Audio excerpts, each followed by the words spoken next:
Heart attack থেকে বাঁচতে ফজরের নামাজের পরে একটি দোয়া 3 বার পড়ুন। আল্লাহ পাক রব্বুল আলামিন এই বড় ধরনের রোগ থেকে আপনাকে হেফাজত করবেন। মনে রাখবেন, আমরা সকলেই সুস্থ থাকতে চাই। বর্তমানে যে রোগগুলো হয়েছে, হার্ট অ্যাটাক, স্ট্রোক করা, এগুলো হচ্ছে হঠাৎ মৃত্যু। এগুলোর মাধ্যমে মানুষ দুনিয়া থেকে বিদায় নেয়। এই হঠাৎ মৃত্যু থেকে আল্লাহর কাছে পানা চাইবেন, কেননা হঠাৎ মৃত্যু আসলে আপনি তাওবা করার সুযোগ পাবেন না। আমরা অনেকেই অনেক গুনাহ করে ফেলি। আমরা গুনাহ করতে পছন্দ করি, আল্লাহ ক্ষমা করতে পছন্দ করেন। কিন্তু নবীজি সাল্লাল্লাহু আলাইহি সাল্লাম জানিয়ে দিয়েছেন, কুল্লু বানি আদম খাত্তাউন ওয়া খায়রুল খাত্তাইন আত-তাওয়াবিন। ওই বনি আদম যে গুনাহ করে, তবে ওই বনি আদম সবচেয়ে উত্তম যে গুনাহ করার পরে তাওবা করে। কিন্তু যাদের হঠাৎ মৃত্যু হয়, তারা কিন্তু তাওবা করার সুযোগ পায় না। এজন্য আপনি ফজরের নামাজের পরে একটি দোয়া 3 বার পড়বেন। আল্লাহ পাক রব্বুল আলামিন হার্ট অ্যাটাক থেকে আপনাকে মুক্তির ব্যবস্থা করবেন এবং স্ট্রোক থেকে আপনাকে আল্লাহ পাক রব্বুল আলামিন হেফাজত করবেন। হঠাৎ মৃত্যু থেকে আপনি আল্লাহর কাছে সব সময় পানা চাইবেন।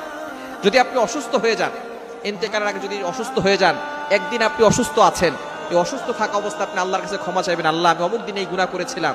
আপনি বিপদে পড়ে আছেন, শরীর ব্যথা, প্রত্যেকটা জায়গায় জায়গায় ব্যথা হচ্ছে। আপনি বুঝতে পারতেছেন অসুস্থ হলে মানুষ কতটা নিজের কাছে অস্বস্তি ফিল করে। তখন সে তার আগের গুনাহের কথা স্মরণ করে আল্লাহর কাছে তাওবা করে আর ক্ষমা চায়। আর আল্লাহ পাক রব্বুল আলামিন এই অসুস্থতার মাধ্যমে তার গুনাহ মাফ করেন, তার তাওবা কবুল করে নেন। কিন্তু হঠাৎ মৃত্যু হলে কিন্তু এই সুযোগটা আর থাকে না।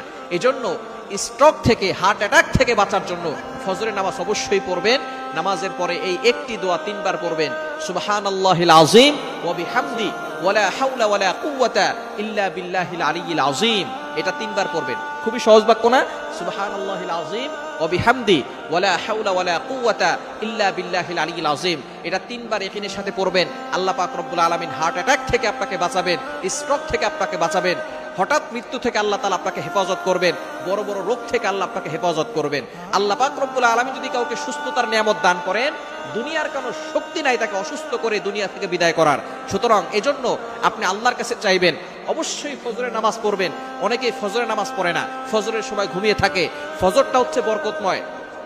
যারা ফজরের সময় ঘুমিয়ে থাকে, তারা ম্যাক্সিমাম সময় অসুস্থ থাকে। দেখবেন তারা অসুস্থ হয়ে যায় এবং আস্তে আস্তে যখন বয়স বেড়ে যায় তখন আরো বেশি অসুস্থ হয়।